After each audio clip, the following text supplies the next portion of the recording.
Mga kapatid, mag-alak kayo sa tuwing dumaranas kayo ng mga pagsubok, sapagkat alam ninyong nagdudulot ito ng katatagan sa inyong pananampalataya.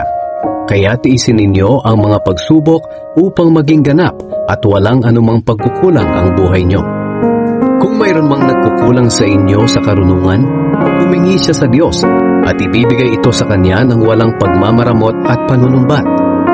Ngunit dapat magtiwala ang humihingi at huwag magduda, dahil ang taong nagdududa ay katulad ng alon sa dagat na tinatangay at pinapadpad ng hangin.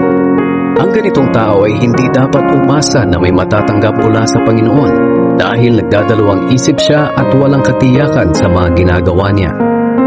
Mga mahihirap at mayayaman. Dapat ikagalak ng mga mahihirap na kapatid kay Kristo ang pagpaparangal ng Diyos sa kanila.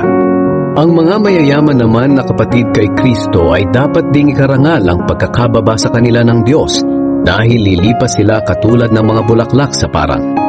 Natutuyo ang mga damo sa matinding sikat ng araw, nalalaga sa mga bulaklak nito, at kumukupas ang ganda. Ganoon din naman ang isang mayaman. Mamamatay siya sa kasagsagan ng paghahanap buhay niya. Mapalad ang taong nananatiling matatag sa kabila ng mga pagsubok, dahil pagkatapos niyang mapagtagumpayan ang mga ito, tatanggapin niya bilang gantimpala ang buhay na walang hanggan na ipinangako ng Diyos sa mga nagmamahal sa Kanya. Kung dumaranas ng tukso ang isang tao, hindi niya dapat isiping galing ito sa Diyos dahil hindi maaaring matukso ang Diyos sa kasamaan at hindi rin siya nanunukso sa kahit kanino. Natutukso ang isang tao kapag nahihikayat siya at nadadala ng sariling pagnanasa. At kung susundin niya ang pagnanasa niya, magbubunga ito ng kasalanan. At kung magpapatuloy siya sa kasalanan, hahantong ito sa kamatayan.